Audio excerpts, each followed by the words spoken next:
Hi guys, good evening. কেমন আছো সবাই? এসএম রূপকথার নতুন আরও একটা ঝলমলে ব্লগে তোমাদের সবাইকে ওয়েলকাম জানাচ্ছি। আশা করছি তোমরা সকলে ভালো আছো। তোমাদের আশীর্বাদে আমরাও কিন্তু বেশ ভালো আছি। আর যেহেতু এটা আমার ব্লগিং চ্যানেল, তো সেই জায়গায় দাঁড়িয়ে এখন তো ব্লগ দিতে পারছি না। এখন যাচ্ছি এক জায়গায় ঘুরতে, তো কোথায় যাচ্ছি কী বৃত্তান্ত সবই তোমরা এই ভিডিওর মধ্যে জানতে পারবে। আশা করছি তোমাদের ভালো লাগবে, তো অবশ্যই ভিডিওটার সঙ্গে থাক। আর ভিডিওটা যদি তোমাদের এতটুকু ভালো লাগে তাহলে কিন্তু অবশ্যই কমেন্ট করে জানাতে ভুলো না। তো চলো ভিডিওটা শুরু করছি। দেখো আমরা রেডি হয়ে বেরিয়ে পড়েছি, আর এদিকেও চারিদিকে জল, বুঝলে তো। আমরা ভেবেছিলাম যে হয়তো আমাদের বাড়ির ধারেই জল থাকে, কিন্তু এখানে এসে দেখছি সব দিকেই জলে ডুবে ডুবে গেছে। তো আমার বাপের বাড়ি হচ্ছে শিরাকোল, তো এই যে শিরাকোল বাসমোড়ে চলে এসেছি। বাসমোড় থেকে সোজা চলে যাচ্ছি ডায়মন্ড হারবারের দিকে। হ্যাঁ, ডায়মন্ড হারবার হচ্ছে একটা নদী, সেই নদীর ধারেই আজকে আমরা যাচ্ছি ঘুরতে। তো সেখানে গিয়ে কি করব, কিভাবে যেতে হবে সবকিছুই তোমাদের ডিটেলসে বলবো। আর এই যে দেখো, এটা হচ্ছে আমাদের স্কুল। আমরা যখন স্কুলে পড়তাম তখন এই স্কুলেই পড়তাম, তাই এখানটা একটু স্লো মোশন করে দিয়েছি। অনেকদিন পরেই এই রাস্তা দিয়ে যাচ্ছি, তাই স্কুলটাকে একটু ভালো করে দেখতে ইচ্ছা করলো। তো চলো যাওয়া যাক।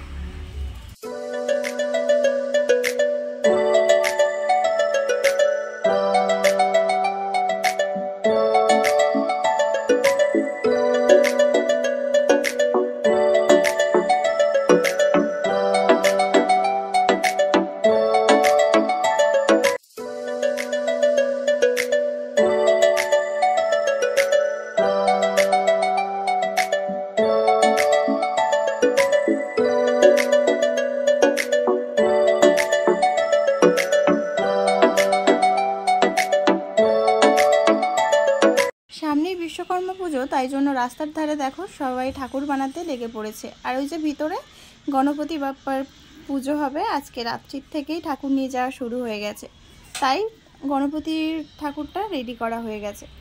তো এই ঠাকুরগুলো দেখো, সেই ছোটোবেলায় যখন স্কুলে যেতাম তখন দেখতাম এরকম রাস্তার ধারে সবাই ঠাকুর বানাচ্ছে, বেশ ভালো লাগছিল। আর আমরা বাড়ির থেকে বেরিয়েছিলাম প্রায় 4টের দিকে, আর আমাদের বাড়ির থেকে ডায়মন্ড হারবার 23 কিলোমিটার দূরে। আর একটু আগে বেরোলে হয়তো ভালো হতো, অনেক কিছু তোমাদের সাথে শেয়ার করতে পারতাম, কিন্তু যেহেতু আমরা একটু লেট হয়ে গেছে ওই জন্য সেই রকমভাবে তোমাদেরকে সব কিছু ঘুরিয়ে দেখাতে পারিনি। তো চলো, রাস্তার ধারে কিন্তু প্যান্ডেলও শুরু হয়ে গেছে, যেহেতু বিশ্বকর্মা পুজো সামনেই ওই জন্য। তো সব কিছুই তোমাদের সাথে একটু শেয়ার করছিলাম। আর দেখো, এই হচ্ছে ডায়মন্ড হারবারের পোল। তো এই পোলটা পেরিয়ে গেলেই বুঝবে যে ডায়মন্ড হারবার চলে এসছে। আর এই দেখো, ডায়মন্ডে ঢুকতে গেলে এরকম দু সাইডে দুই ফুটপাতের পাশ থেকেই এরকম নানান ধরনের দোকান আছে, আর পাশে বাস স্ট্যান্ডও আছে।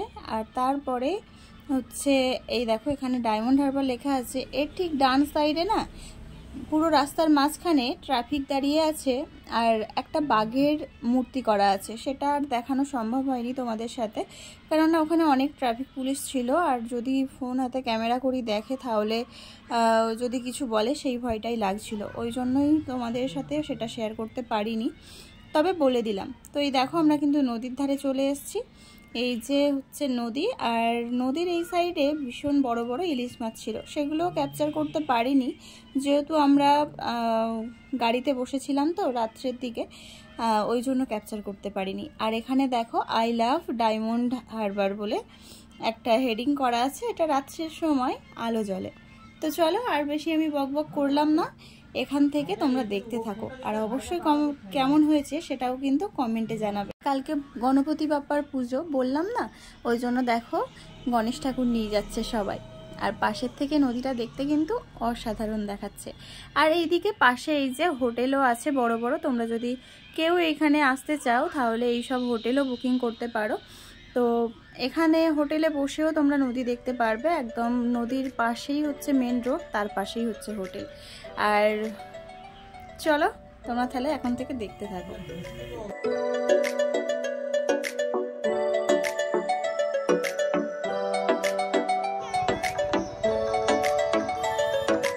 ভাল লাগে হাঁটতে তোর হাত ধরে, ভাবনা তোর আসছে দিন রাত ধরে।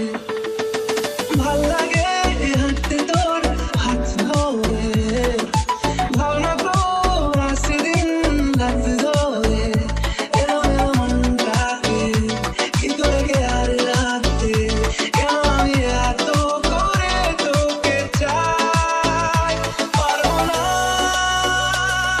আমি ছাড়তে তোকে পারবো না, আমি ভুলতে তোকে পারবো না, ছেড়ে বাঁচতে তোকে হয়ে যা রাজি একবার।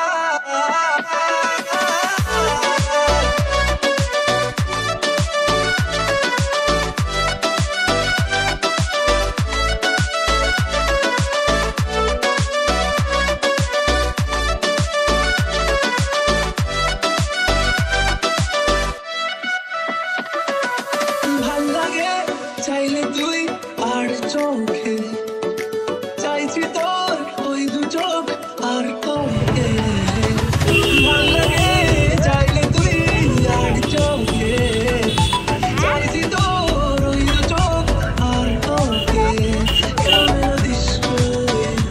সারা বসে বসে ঘুরে চলি কল্পনায়, পারবো না আমি ছাড়তে তোকে পারবো না, আমি ভুলতে তোকে পারবো না, ছেড়ে বাঁচতে তোকে হয়ে যা রাজি একবার।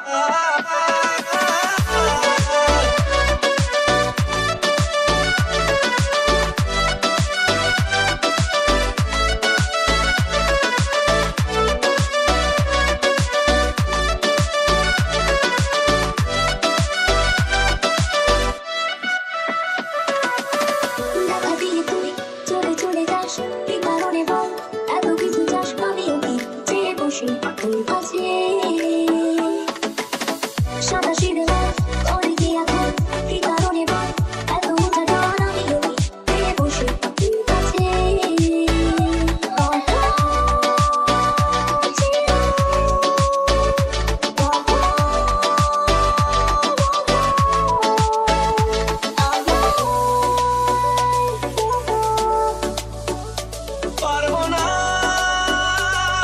আমি ছাড়তে তোকে পারবো না,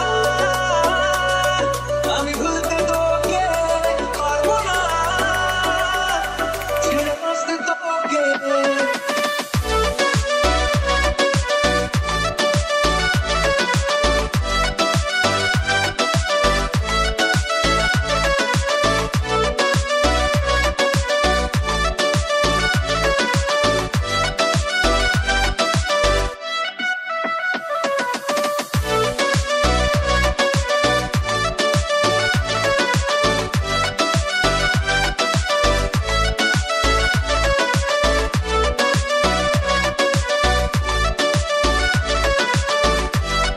আসলাম, এখন 8:30 বাজে। চলো এখন ড্রেস চেঞ্জ করে নিই, তারপরে আবার কথা বলছি।